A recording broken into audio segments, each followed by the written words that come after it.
கடற்கனியை நேர்ல பாத்திருக்கீங்களா? ஜனவரி 13 இருந்து ஜனவரி 17 வரை நம்ம விஜிபி கிங்டம் நடத்துற அண்டர் வாட்டர் டனல் அக்வாரியம்க்கு வந்தா கடற்கனியை நேர்லயே பார்த்து என்ஜாய் பண்ணலாம். மிஸ் பண்ணிடாதீங்க மக்களே. மரியாதைக்குரிய மோடியை தவிர வேறு யார் இருந்தாலும் இந்த அளவிற்கு வளர்ச்சி பாதைக்கு இந்தியா சென்றிருக்குமா என்பது மிகப்பெரிய கேள்விக்குறி. பாரத பிரதமர் அவர்களுக்கு இணையாக அவர்கள் கூட்டணியிலே இன்னொரு துறை அவர்கள் முன்னிறுத்த முடியவில்லை என்பதுதான் எனது கருத்து. இப்போ மணிப்பூர் பிரச்சனை இன்னைக்கு நேற்று பிரச்சனை இல்லை. மணிப்பூர் பிரச்சனை அவங்க ஆண்டு கொண்டு இருக்கும் பொழுதே வந்து கொண்டிருக்கின்ற பிரச்சனை தான். சர்வாதிகார ஆட்சி தான் நடத்தி. சர்வாதிகாரம் இல்லை, இது மன்னர் ஆட்சி போன்ற. எனக்கு அடுத்தால் என் மகன் என்பது மன்னர் ஆட்சியா இல்லைன்னா குடியாட்சியா? இன்னைக்கு வந்துதான் மீடியா வெளிச்சத்தை நான் பெற வேண்டும் அப்படின்னு எனக்கு இல்லை. அப்படி பார்த்தா அவங்க கட்சியிலோ அவங்க முதலமைச்சரோ செய்யறது எல்லாமே மீடியா வெளிச்சத்துக்காக தான் செய்யறாங்களா? நீங்க வாக்காளர் எந்திரத்தை நீங்க குறை சொல்றதா இருந்தா நீங்க அப்ப தமிழ்நாட்டில் நீங்க தானே ஜெயிச்சிருக்கீங்க. இது ஆளுநர்களுக்கு உரிமை இருக்கிறதுனால தான் ஆளுநர்களுக்கு அது வருது. இல்லைன்னா போய் ரப்பர் ஸ்டாம்ப் ஒன்று போட்டுட்டு முடிச்சிடலாமே. ஒரு 1000 ரூபாய் கொடுக்குறேன், எல்லாத்துக்கும் 1000 ரூபாய் கொடுக்குறேன்னு சொன்னீங்க. அதுக்கப்புறம் இன்னாருக்கு கொடுக்கணும், யாருக்கு கொடுக்கணும், நாங்கள் பரிசீலித்து தான் கொடுப்போம்னு சொன்னீங்க. அதே மாதிரி தான் இதுக்கு எல்லாமே குடியரசுத் தலைவர் அவர்களை அழைக்கப்படலை அப்படிங்கிறது ஒரு விமர்சனம். இல்லை, குடியரசுத் தலைவர் ஆக்குனது யாரு? பிரதமர். அப்புறம் மேலே என்ன சொல்றாங்களோ, எனது ஆண்டவரும் ஆண்டு கொண்டு இருப்பவரும் நீங்க இன்னைக்கு ஆளுநராக இருக்கணும்னா ஆளுநராக இருப்பேன், அடுத்து போட்டி போடணும்னா போட்டி போடுவேன்.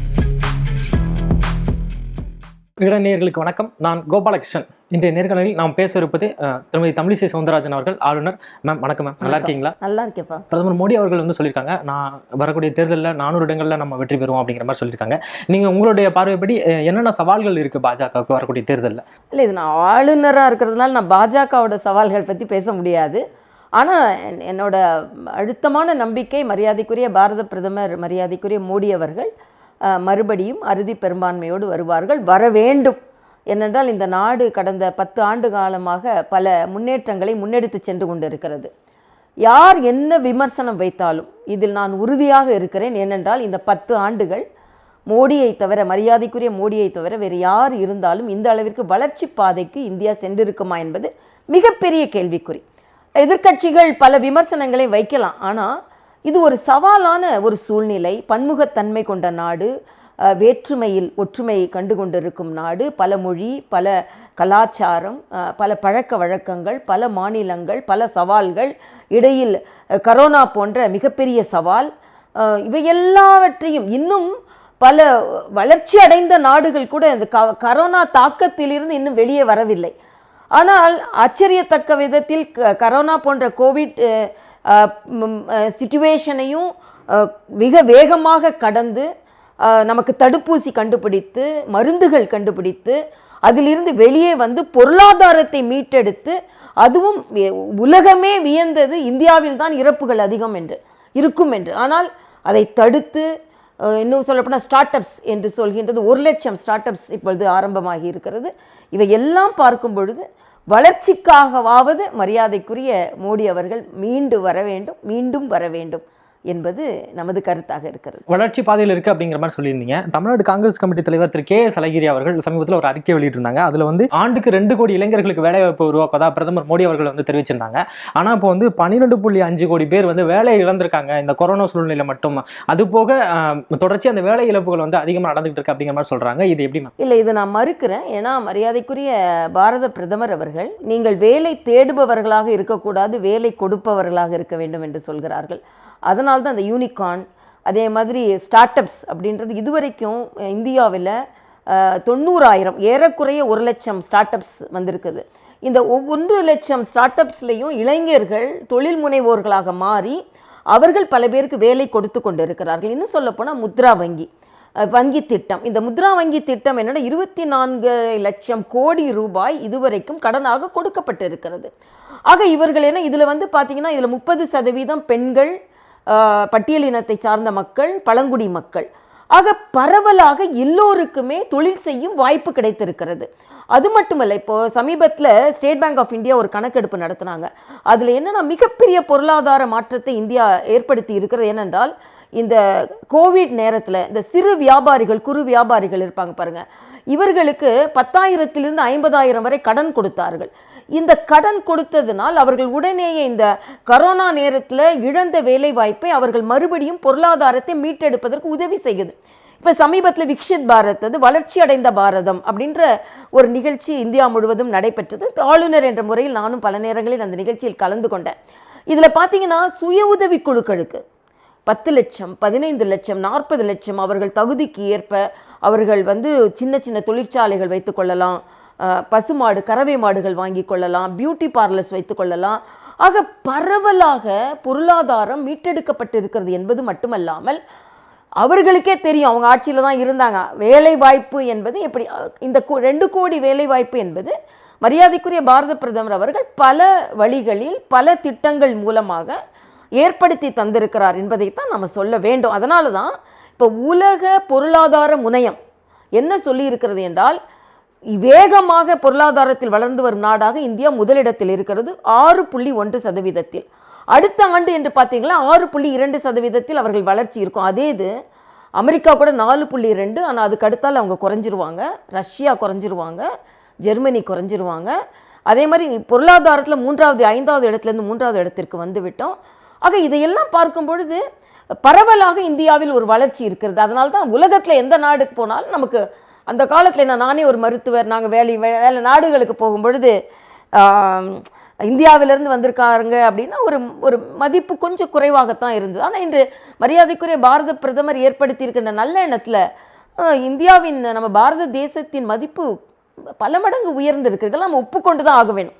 சும்மா விவாதத்திற்கு வேண்டுமான சொல்லலாம். ஆனால் அவர் comfort of life, ease of living, ஒரு சாதாரண குழந்தைங்க, ஒரு நடுத்தர வீட்டில் உள்ள குழந்தைங்க கூட தொழில் முனைவராகும் வாய்ப்பு, இதெல்லாம் மிக அபரிதமான வளர்ச்சி என்று தான் நான் சொல்ல முடியும். மேம், இப்போ சொல்லியிருந்தீங்க பல்வேறு தரப்பினருக்கும் வளர்ச்சி இருக்குது, குறிப்பாக பழங்குடியின மக்கள் கூட இதில் வளர்ச்சி இருக்குது அப்படிங்கிற மாதிரி சொல்லியிருந்தீங்க. ஆனால் இப்போ புதிய நாடாளுமன்ற கட்டிடம் திறப்பாகட்டும், அடுத்து ராமர் கோவில் திறப்பாக அந்த நிகழ்ச்சி ஆகட்டும், இதுக்கு எல்லாமே குடியரசுத் தலைவர் அவர்களை அழைக்கப்படலை அப்படிங்கிறது ஒரு விமர்சனமாக. குடியரசுத் தலைவர் ஆக்குனது யாரு? பிரதமர் அவர். அப்புறம் அதாவது அப்போ எதிர்கட்சிகள் சொல்றாங்க, அப்போ நீங்கள் அவங்கள ஏன் நீங்கள் ஓட்டு போடலை, நீங்கள் அவங்கள ஏன் தேர்ந்தெடுக்கல, அப்போ நீங்கள் அந்த பாராபட்சம் பார்த்தீங்களா? ஒரு நாட்டோட குடியரசுத் தலைவராக ஒரு பழங்குடியின தலைவரை முன்னிறுத்தும் பொழுது உங்களது சமூக நீதி எங்கே போனது? நீங்கள் யாரை அதுக்கு எதிராக நின்னது யாருன்னு தெரியும், சமூக நீதிக்கு எந்த அளவிற்கு ஆதரவான இருந்தவர்னு தெரியும். அவருக்கு நீங்களாம் ஆதரவு கொடுத்தீங்களே, ஆதரவு கொடுத்தேன் என்றால் நீங்கள் இந்த தலைவரை வேண்டாம் என்று தானே நீங்கள் நினைத்தீர்கள். அப்போ நீங்கள் பேசுறதுக்கு என்ன உங்களுக்கு தார்மீக உரிமை இருக்கிறது நான் கேட்குறேன்.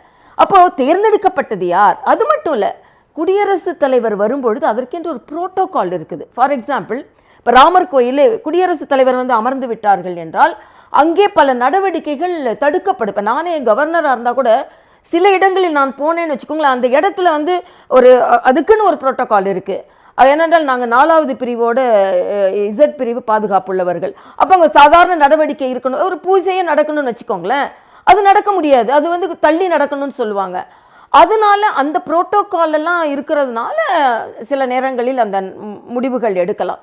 இன்னொன்று, ஆளுநர்களை கூட சட்டமன்ற கட்டடங்களுக்கு அழைக்காதவர்கள் தான் இன்னைக்கு பாராளுமன்றம். ஆக இதெல்லாம் ஒரு வேண்டாத விதவண்டாவாதம் தான் நான் சொல்லுவேனே தவிர, மற்றபடி யார் அவர்களை முன்னிறுத்து இன்னைக்கு உங்களுக்கு விவாதத்திற்காகவாவது ஒரு பழங்குடியின தலைவர் குடியரசுத் தலைவராக இருக்கிறார்கள் என்றால் இதற்கு காரணம் என்ன?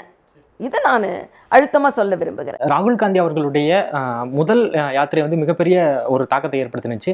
2வது யாத்திரையை அவர் தொடங்கி நடத்திட்டு இருக்காரு. இது பிரதமர் அவர்களுக்கு நேரடி சவால் இவர் தான் அப்படிங்கிற மாதிரி எதிர்கட்சிகள் எல்லாம் சொல்றாங்க. இது எப்படி மேம் பார்க்குறீங்க? நான் அப்படி மக்களும் நினைக்கல, நாமும் நினைக்கல. ஏன்னா சமீபத்தில் 5 மாநில தேர்தல்கள் வந்தது. மற்ற தேர்தல்லையும் நான் ஆளுநர் என்ற முறையில் அரசியல் ரீதியாக ரொம்ப சொல்ல முடியலனா கூட, பட் மக்களை பார்த்து கொண்டு தானே இருக்கிறார்கள். ஆக இன்னும் சொல்லப்போனால் மரியாதைக்குரிய பாரத பிரதமர் அவர்களுக்கு இணையாக அவர்கள் கூட்டணியில் இன்னொரு துறை அவர்கள் முன்னிறுத்த முடியவில்லை என்பது தான் எனது கருத்து. மரியாதைக்குரிய ராகுல் காந்தி இன்னைக்கு தான் அவர் அரசியல் இல்லை, 10 ஆண்டுகாலமாக அரசியலில் இருக்கிறார்கள். அந்த கட்சியின் தலைவராகவே இருந்தார்கள். அவர்கள் ஆட்சி செய்யும் போதும் பொதுச் செயலாளராக இருந்தார். அவர்கள் ஆட்சி செய்யும்போது என்ன முன்னேற்றங்களை கொண்டு வந்தார்கள். ஆக அன்று பிரதம அமைச்சரையே முழுவதுமாக பேசவிட முடியாதவர்களாகத்தான் அவர்கள் வைத்திருந்தார்கள். ஆக இதையெல்லாம் நம்ம பார்த்து தான் நம்ம செய்யணும். இன்னைக்கு ஏதோ இன்னைக்கு புதிதாக அரசியலுக்கு வந்து இன்னைக்கு புதிதாக யாத்திரை செய்வதை போல எல்லாவற்றிற்கும் மேலாக எனக்கு மிகுந்த மன வருத்தம் தருவது இலங்கை தமிழர் பிரச்சனை. இலங்கை தமிழர் பிரச்சனையில் நமது வம்சாவளியினர், தமிழர்கள், நம் தொப்புள் கொடி உறவினர்கள் கடுமையாக பாதிக்கப்பட்டு பல பேர் உயிரிழந்த போது இன்னைக்கு கேட்குறாங்க, ஒரு புயலுக்கு வந்தீங்களா போனீங்களான்னு கேட்குறாங்கல்ல. அன்னைக்கு இங்கே உள்ளவர்கள் எத்தனை பேர் அங்கே போனார்கள்? இன்று இங்கே ஆளும் கட்சியாக இருப்பவர்கள் கூட எத்தனை பேர் அங்கே உள்ள படுகொலையை தடுங்கள் என்று, அன்னைக்கு அவர்கள் தானே ஆட்சியில் இருந்தாங்க. யாராவது அங்கே போய் பார்த்தாங்களா? யாராவது அதை தடுப்பதற்கு முயற்சி செய்தார்கள்? எல்லாம் முடிந்துதானே போனது. ஆக நீங்கள் ஆட்சி செய்யும் பொழுது என்னென்ன தவறுகள் செய்தீர்கள் என்பதை முதலில் புரிந்து கொள்ள வேண்டும் என்பது எனது கருத்து. மேம், இப்போ நீங்கள் சொல்லியிருந்தீங்க இதில் வந்து சண்டிகர் மேயர் தேர்தலில் வந்து சொல்லியிருக்காங்க ஆட்சி அதிகாரத்தை இவங்க கை வச்சு தான் இந்த மாதிரி ஜெயிச்சிட்டாங்க அப்படிங்கிற மாதிரி அதோட நீதிமன்றத்தில் கூட இருக்குது. இதே மாதிரி தான் அந்த முன்னாடி நீங்கள் சொன்ன அந்த 5 மாநில தேர்தல்களையுமே எதிர்கட்சிகள்லாம் வந்து இப்படி தான் சொல்லியிருந்தாங்க. தவறு தவறு தவறு. எல்லா வெற்றிகளையுமே அப்படி சொல்ல முடியாது. மேயர் தேர்தலில் இங்கே, அதாவது மேயர் தேர்தல் என்பது சில தனிநபர்கள் வந்து குறியீடோடு கொடுப்பது, அதில் சில நேரங்கள் மாற்றங்கள், ஒரு இடத்துல சில தவறுகள் நடந்து சில பேரின் தவறுகள் நடந்தால் இதில் வந்து நாம் இப்படி கேள்வி கேட்க ஆரம்பித்தோம்னா நம்மளோட அதிகாரப்பூர்வமான ஜனநாயக முறைப்படி தேர்ந்தெடுக்கப்பட்டது.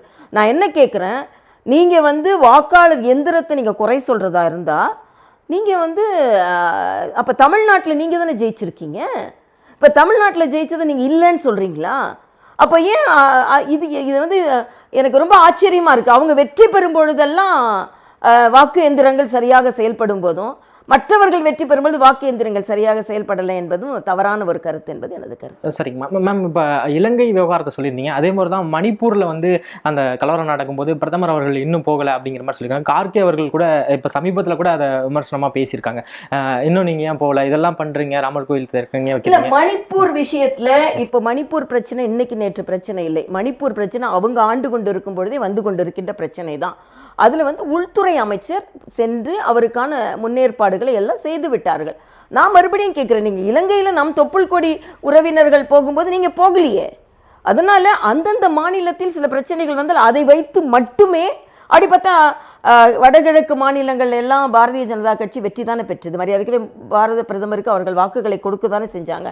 அதனால் ஒரு மாநிலத்தில் உள்ள பிரச்சனையை மட்டுமே வைத்துக்கொண்டு குறியீடாக இருக்க முடியாதுன்றது எனது கருத்து. தமிழகம், கேரளா, மேற்கு வங்கம் போன்ற இடங்கள்லாம் வந்து ஆளுநர்களை வைத்து மத்திய அரசு எங்களை முடக்குது அப்படின்னு சொல்லி எதிர்கட்சிகள்லாம் சொல்கிறாங்க. இது எப்படி மேம் பார்க்குறீங்க? இல்லை, இது ஒரு தவறான கருத்துன்னு தான் நான் நினைக்கிறேன். என்ன சொல்லப்போனால் முதலமைச்சர்கள் ஒரு அதிகாரம் படைத்தவர்களாக இருக்க வேண்டும்.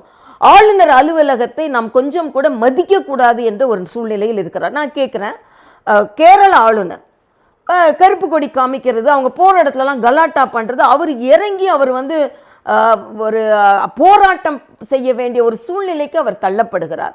ஆக அப்படிப்பட்ட சூழ்நிலை இப்போ எனக்கே தெலுங்கானாவில் பல பிரச்சனைகளை நான் சந்தித்தேன். தெலுங்கானாவில் கொடியேற்றுவதற்கு ஆளுநருக்கு வாய்ப்பு தரவில்லை, ஆளுநர் உரைக்கு ஆளுநருக்கு வர வாய்ப்பு தரவில்லை, ஆளுநர்கள் எங்கெல்லாம் சென்றார்களோ அங்கே வந்து புரோட்டோகாலே அவங்க கொஞ்சம் கூட பின்பற்றவில்லை. கலெக்டர் வரமாட்டாங்க, எஸ்பி வரமாட்டாங்க, இதெல்லாம் என்ன தப்பு? ஆக இதையெல்லாம் அப்போ யாரும் ஏன் அதை கேட்கல? ஒரு பெண் ஆளுநர் என்ற வகையில் நான் சொன்னேன், என்னை உதாசீனப்படுத்துகிறீர்களா? ஆளுநர் என்ற பதவிக்கு எனக்கு கொடுக்கின்ற மரியாதையில் ஆளுநர் என்ற பதவிக்கு கொடுக்கின்ற மரியாதை கொடுத்தீர்களா? இதெல்லாம் கேட்கும்போது யாருமே குரல் கொடுக்கல. அப்போ உங்களதுல பாராபட்சம் இருக்குல்ல. ஒரு ஆளுநரை எப்படி நடத்த வேண்டும் என்பதை நீங்கள் நடத்தாத போது உண்மையில் அவர்கள் குரல் கொடுத்திருக்க வேண்டும். அதனால் இது வந்து அரசியலாக்குகிறார்கள் என்பதுதான். ஆளுநர் என்ற அதிகாரத்தையும் அலுவலகத்தையும் மிக மோசமாக நடத்துகிறார்கள் என்பதுதான் எனது கருத்து. அவங்க என்ன சொல்றாங்க, எங்களுடைய மசோதாக்கள் இந்த போன்ற விஷயங்கள்லாம் எங்களுக்கு ஒத்துழைப்பு தரல, அதனாலதான் நாங்க இது போன்ற விஷயங்களை கையில் எடுக்க வேண்டியது. ஒத்துழைப்பு தரலை என்பதற்காக இப்ப நானே சொல்றேன், இப்ப ஒத்துழைப்புனா அவங்களுக்கு அந்த மசோதாக்கள் மீது நடவடிக்கையில் முடிவெடுக்க வேண்டிய உரிமை ஆளுநர்களுக்கு இருக்கிறது. இது ஆளுநர்களுக்கு உரிமை இருக்கிறதுனால தான் ஆளுநர்களுக்கு அது வருது. இல்லைனா போய் ரப்பர் ஸ்டாம்ப் ஒன்று போட்டுட்டு முடிச்சிடலாமே. ஆளுநர் இப்போ நானே என்னோட இப்போ புதுச்சேரியில் என்னோட ஃபைலை ஒரு கிளர்க்குக்கு நான் அனுப்புகிறேன்னாலே அவருக்கு அதில் நோட்ஸ் எழுதுறதுக்கு அதிகாரம் இருக்கிறது. நானே சில நேரம் எழுதுனா கூட இல்லை இந்த ஃபைலில் இந்த பிரச்சனை இருக்குன்னு அவர் எழுதுறதுக்கு அதிகாரம் இருக்கிறது. ஆக ஒரு ஆளுநருக்கு அந்த அதிகாரமே இல்லை என்று சொல்ல முடியாது. அவர்களும் முதல் மாதிரி இல்லை. இப்போ வந்து மக்கள் ரெப்ரசன்டேஷன் கொண்டு கொடுக்குறாங்க, எதிர்கட்சியில் ரெப்ரசன்டேஷன் கொண்டு கொடுக்குறாங்க. குறிப்பாக தெலுங்கானாவில் ஒரு பிரச்சனை வந்தது. என்னென்னா ஒரு பழங்குடியினர் இடத்த வந்து ஒரு பஞ்சாயத்தில் மாற்றுவதாக முடிவு செய்தார்கள். அங்கே உள்ள பழங்குடி மக்களை எதிர்த்தாங்க. அப்போ நான் அதுக்கு ஆதரவு கொடுக்கணுமா இல்லையா? பழங்குடி மக்களுக்கு ஆதரவு கொடுக்கணும். ஆக இண்டிவிஜுவலாக தான் அதை பார்க்கணுமே தவிர எல்லா ஆளுநர்களுமே இப்படி இருக்காங்கன்னு பார்க்கறது தப்பு. அப்படி ஒரு ப்ராபகேண்டா இருக்கிறது தவறுன்றது எனக்கு. ஆனால் இப்போ ஆன்லைன் விளையாட்டு போன்ற விஷயங்கள் வந்து அதனால மக்கள் பாதிக்கப்பட்டு தானே இருக்காங்க மேம். ஆனால் அது நீங்கள் இங்கே உள்ள ஆளுநர்கிட்ட தான் கேட்கணும். எல்லா ஆளுநரோட மசோதாவையும் எல்லாம் ஒரு பேஸ்கெட்டுக்குள்ளே போட்டு அப்படி தான் நினைக்கூட. இப்போ இங்கே உள்ள ஆளுநர் பிரச்சனை நீங்கள் அங்கே அவங்ககிட்ட கேட்கலாம், அது தவறு கிடையாது. தமிழக ஆளுநருக்கு மீடியா மேனியா நோய் பாதிக்கப்பட்டிருக்குன்னு சொல்லியிருந்தார். அதே போல் தென் மாநிலங்களில் இருக்கக்கூடிய ஆளுநர்களுக்கு மீடியாவில் வரணுங்கிறதுல மறைமுக போட்டி இருக்கிறதா சட்டத்துறை அமைச்சர் ரகுபதி அவர்கள் சொல்லியிருக்காங்க. அதை எப்படி மேம் பார்க்குறேன்? அவர் என்னமோ நாங்கள்லாம் இன்றைக்கி தான் வெளிச்சத்தில் இருக்கிற மாதிரியும் என்னமோ வெளிச்சத்தை தேடிக்கொண்டு இருப்பதை மாதிரியும் சொல்கிறாரு. நான் மற்ற ஆளுநர்களுக்கு நான் பதில் சொல்ல முடியாது. ஆனால் என்னை பொறுத்த மட்டும் நீங்கள் எல்லாருமே என்னை பார்க்குறீங்க. நான் 1999 நான் அரசியலில் இருக்கேன். அதுவும் நான் வந்து எங்கள் அப்பாவெல்லாம் எதிர்த்துட்டு நான் ஒரு அரசியல் கட்சியில் சேர்ந்து நானே என்னது முயற்சியினால் எங்கள் தலைவர்களின் ஆதரவுனால் நான் எனது கொள்கை பிடிப்பினால் முயற்சியினால் நான் மேலே வந்திருக்கேன். இன்றைக்கி வந்து தான் மீடியா வெளிச்சத்தை நான் பெற வேண்டும் அப்படின்னு எனக்கு இல்லை. அப்படி பார்த்தா அவங்க கட்சியிலோ அவங்க முதலமைச்சரோ செய்கிறது எல்லாமே மீடியா வெளிச்சத்துக்காக தான் செய்கிறாங்களா? அப்படி இல்லை. அதாவது ஆளுநர்களுக்கும் தங்களது கருத்தை வலிமையாக எடுத்து சொல்வதற்கு உரிமை இருக்கிறது. அதைத்தான் நான் செய்கிறேன். அதனால் மீடியா வெளிச்சம் என்று சொல்வது ஏதோ இன்னைக்கு தான் வந்துட்டு மீடியா வெளிச்சமே இல்லாத ஊடக வெளிச்சமே இல்லாதவர்கள்னா எங்களுக்கெல்லாம் ஏற்கனவே எவ்வளவோ வெளிச்சங்கள் இருக்கிறது. இனிமே தான் வெளிச்சம் பெற வேண்டும் என்று அவசியம் இல்லை. தவறான கருத்து, தெரியாமல் பேசுகிறார். மேம், இப்போ திமுகவுடைய அந்த ஆட்சியை எப்படி மேம் பார்க்குறீங்க? இல்லை, நான் ஆளுநராக இருந்துட்டு நான் வந்து அந்த மாதிரி முற்றிலுமாக அரசியல் கருத்து சொல்ல முடியாது. ஆனால் ஒரு தமிழகத்தின் குடிமகள் என்ற வகையில் நிறையா பிரச்சனைகளை நாம் பார்க்குறோம். குறிப்பாக வெள்ளம். இதில் நேற்று கூட நான் ரொம்ப வன்மையாக கண்டிக்கிறேன். வெள்ள நிவாரணத்தை பற்றி, வெள்ளத்துக்கு கொடுக்க வேண்டிய உதவியை பற்றி ராசா ஒரு கேள்வி எழுப்புகிறார். உடனே மரியாதைக்குரிய டிஆர் பாலு எழுந்து ஏதோ பேச முனைகிறார். உடனே தம்பி முருகன் அவர் வந்து ஒரு மிக மிக சாதாரண குடும்பத்தில் பிறந்து கடுமையான உழைப்பினால் ஒரு வழக்கறிஞர் படித்து அதற்கு மேலே பிஹெச்டி செஞ்சு அதுக்கப்புறம் அவர் வந்து ஒரு அமைச்சராக இன்று பொறுப்பேற்றிருக்கிறார். சுதந்திரம் அடைந்து இவ்வளவு நாள் கழித்து அவங்க பிரிவில் யாருமே பட்டியலினத்திலே அவங்க பிரிவில் யாருமே அமைச்சர் ஆனது கிடையாது. மரியாதைக்குரிய பாரத பிரதமர் அந்த மக்களை கூட தூக்கிவிட வேண்டும் என்பதற்காக அவரை போன்றவர்களை அமைச்சராக்கியிருக்கிறார். ஆக உங்களுக்கு தகுதி இல்லை, you are not fit to பின்னு சொன்னால் அப்போ உள்ள கிடக்கையில் உங்களுக்கு என்ன இருக்கிறது அப்படின்றதான். நீங்கள் இன்னாரின் மகன் என்பதற்காக மாநிலத்தில் ஒருவரை அமைச்சராக்கி வைத்திருக்கிறீர்கள். ஆக என்ன தகுதியில் அவரை அமைச்சராக்கி வைத்திருக்கிறீர்கள்? ஆக நீங்கள் அன்ஃபிட்னு சொல்லும்பொழுது உங்கள் உள்ள கிடக்கை நாம தான் ஆட்சி செய்து கொண்டு இருக்கணும், நம்மளை போன்றவர்கள் தான் வாரிசுகளாக வர வேண்டும், இவர்களை போன்றவர்கள் அடிமட்டத்திலிருந்து எப்படி வந்தார்கள் என்பது தான். இன்னொன்று, இந்த நிவாரணம் கேட்பதிலேயே ஒரு அரசியல் இருக்கிறது. நான் வந்து மிக தெளிவாக சொல்கிறேன். நான் தென்பகுதியை சார்ந்தவள். அங்கே அதிகமாக வெள்ளம் வந்த உடனே நான் அங்கே போனேன். முன்னறிவிப்பு சரியான முன்னறிவிப்பு கொடுக்கப்படவில்லை. அங்கே உள்ள நீர்நிலைகள் சரியாக பராமரிக்கப்படவில்லை. கட்டிய அந்த வரப்புகளும் ஏதோ ஒரு இடத்துல வந்து கோரப்பள்ளம், அங்கே வந்து 12 கோடி ரூபாய்க்கு அங்குள்ள கோரப்பள்ளத்தில் வரப்பு கட்டியிருக்காங்க. அது மழை வந்தோடனே உடஞ்சிருச்சு. அப்போ எதை வச்சு எந்த அளவில் நீங்கள் வரப்பு கட்டினீங்க? இந்த மாதிரி பல உதாரணங்களை என்னால் சொல்ல முடியும். ஆக அப்படி இருக்கும் பொழுது நீங்கள் நீர்நிலைகளை இன்னும் சொல்லப்போனால் தென்பகுதியில் அதிகமாக மழை வந்தே ரொம்ப காலம் ஆச்சு. ஆக இந்த மழை தண்ணீரை அழகாக சேமித்து இருக்கலாம். எல்லாமே வீணாக கடலில் போச்சு. மக்கள் ரொம்ப பாதிக்கப்பட்டாங்க. நீங்கள் சொன்ன ஏரலுக்கு போனீங்கன்னா அங்கே அரிசி பருப்பு, ஏன்னா அது வந்து ட்ரேட் சென்டர், அது வந்து வியாபார ஸ்தலம். அவங்கெல்லாம் வியாபாரிகள்லாம் என்ன சொன்னாங்கன்னா, எங்களுக்கு ஒரு 5 மணி நேரம் 6 மணி நேரத்துக்கு முன்னால் ஒரு அறிவிப்பு வந்துருந்தால் நாங்கள் எல்லா பொருட்களையும் எடுத்து நாங்கள் பத்திரப்படுத்தி இருப்போன்னு. ஆக இவர்கள் செய்வது இன்னும் சொல்லப்போனால், இப்போ ஒரு இடத்துல ப்ராப்ளம் வருதுன்னா முதலமைச்சர் அந்த இடத்துக்கு போகணும். உதாரணத்திற்கு சொல்ல வேண்டும் என்றால், ஒரு முக்கியமான நிகழ்வு, குஜராத் முதலமைச்சரும் மரியாதைக்குரிய அமித்ஷா அவர்களும் தெலுங்கானா தேர்தல் அப்போ மிக பிரம்மாண்டமான ஒரு கூட்டம், 2 லட்சம் 3 லட்சம் பேர் கலந்து கொள்கிற ஒரு கூட்டத்தில் கலந்து கொள்வதாக இருந்தது. கூட்டத்திற்கான ஏற்பாடு எல்லாம் செஞ்சுட்டாங்க. அவங்களுக்கு வாக்குகள் வர வேண்டிய ஒரு கூட்டம். குஜராத்தில் புயல் எச்சரிக்கை என்று சொன்ன உடனே அதை கேன்சல் பண்ணிட்டு உடனே குஜராத்துக்கு போனாங்க. அதே மாதிரி முதலமைச்சர் உடனே அங்கே போய் கலெக்டர்களை கூப்பிட்டு, ஏன்னா பேரிடர் நிவாரணத்தை அவர் தான் கண்காணிக்க வேண்டும், கூட்டம் போட்டாரா? அந்த நேரத்தில் கோயம்புத்தூரில் ஒரு கூட்டத்தில் அவர் பேசி கொண்டு இருக்கிறார்.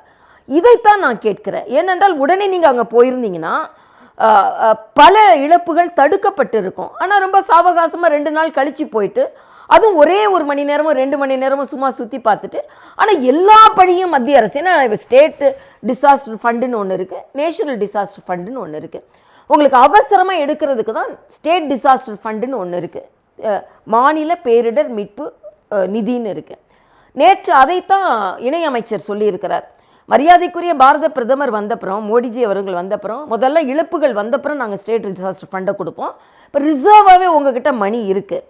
இன்னொன்று, எல்லாவற்றிற்குமே ஒரு கணக்கு வழக்கு இருக்குது. நான் ஒரு 1000 ரூபாய் கொடுக்குறேன், எல்லாத்துக்கும் 1000 ரூபாய் கொடுக்குறேன்னு சொன்னீங்க. அதுக்கப்புறம் இன்னாருக்கு கொடுக்கணும், யாருக்கு கொடுக்கணும், நாங்கள் பரிசீலித்து தான் கொடுப்போம்னு சொன்னீங்க. அதே மாதிரி தான் இப்போ ஒரு இழப்பு என்று வந்ததென்றால் அந்த இழப்பில் எவ்வளவு கண்காணித்து எவ்வளவு கணக்கிட்டு அதுக்கப்புறம் இதே காங்கிரஸ் திமுக ஆட்சியில் இருக்கும்போதும் நமக்கு புயல் கடலூரை தாக்கிச்சு. அப்போ எப்போ ஃபண்ட்ஸ் வந்ததுன்னு சொல்லப்போனால் மேலிடர் குழுவே முடிச்சப்பறம் தான் வருவாங்க. எல்லாரும் சொல்லுவாங்க எல்லாம் வடிஞ்சப்பறம் இவங்க வராங்கன்னு. ஆனால் இப்போ அப்படிலாம் இல்லை. அதனால் இது தவறான ஒரு கருத்தை சொல்லி இப்போ எல்லாத்துக்கும் மத்திய அரசு ஒரு சுட்டி காமிக்கிறாங்க.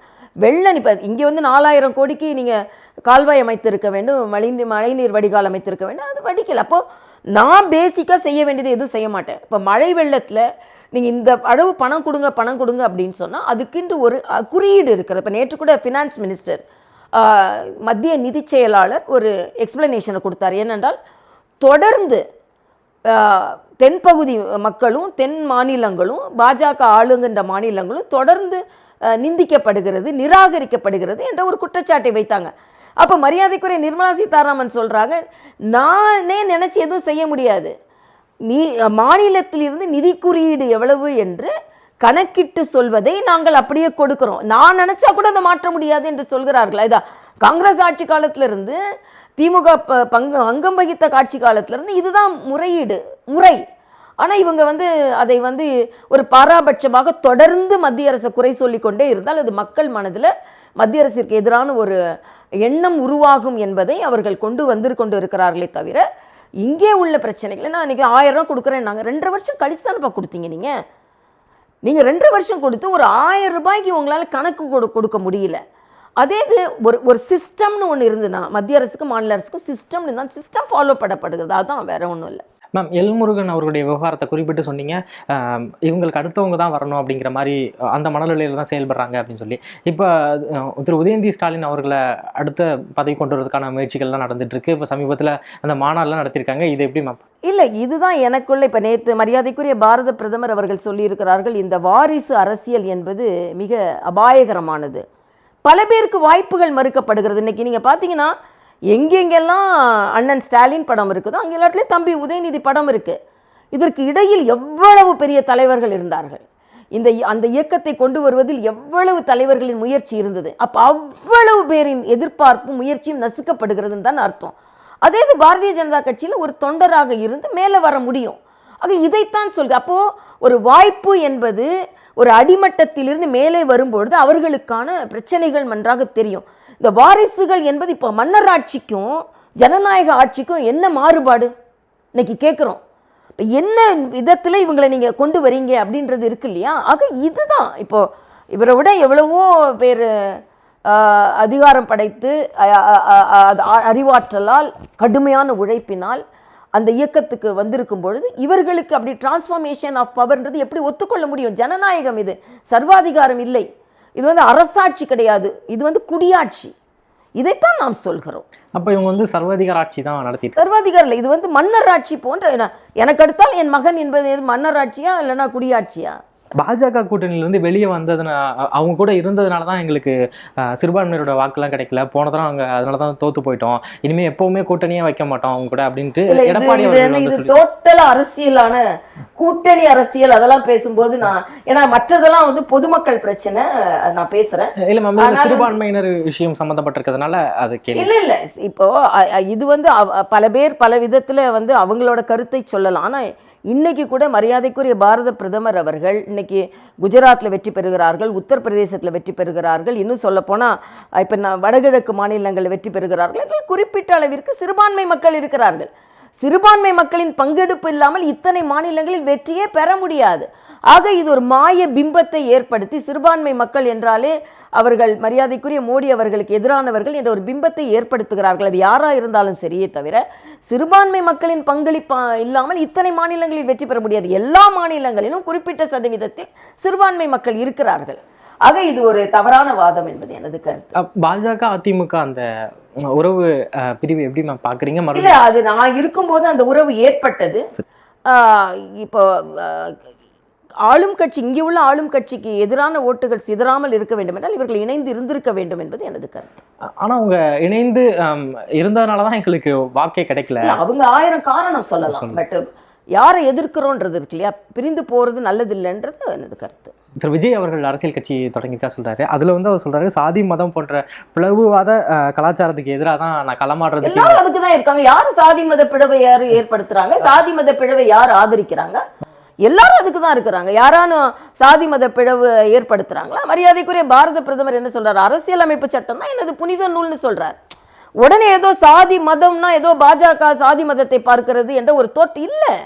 இன்னும் சொல்ல போனா சாதி மதமற்ற ஒரு சமுதாயத்தை படைத்து கொண்டிருப்பது இன்றைய மரியாதைக்குரிய பாரத பிரதமர் மோடி அவர்கள். நீங்க சாதி மத வேற்றுமை பார்க்கவில்லை என்றால் தமிழக முதலமைச்சர் அவர்கள் ஏன் தீபாவளியாக இருந்தாலும் சரி, விநாயகர் சதுர்த்தியாக இருந்தாலும் சரி, இந்து மக்கள் கொண்டாடும் பண்டிகைகளுக்கு நீங்கள் ஏன் வாழ்த்து சொல்ல மறுக்கிறீர்கள்? அப்போ மத வேற்றுமையை நீங்கள் பார்க்கிறீர்கள் என்றுதான் அர்த்தம்.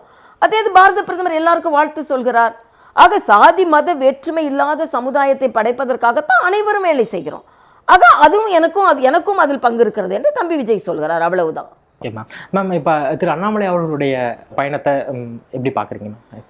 இல்ல, அவர் இளைஞர்களை சந்திப்பதற்கு ஒரு பயணம் மேற்கொள்கிறார். ஒரு சிறப்பான பயணம் தான். ஏன்னா மக்களை பற்றி புரிந்து கொள்வதற்கு சென்று கொண்டிருக்கார். எந்த அரசியல் தலைவராக இருந்தாலும் போறாரு, அவ்வளவுதான். மேம், நீங்க வந்து மறுபடியும் தேர்தலில் நிக்கிறதுக்காக முயற்சி பண்றீங்க அப்படிங்கிற மாதிரியான தகவல்கள்லாம் சொல்லப்படுது. அது உண்மைங்களா மேம்? இல்ல, நானே எந்த முயற்சியும் செய்யலப்பா. இது உங்களோட தொலைக்காட்சி மூலமாகவும் பத்திரிகை மூலமாகவும் இதை நான் தெளிவுபடுத்துறேன்.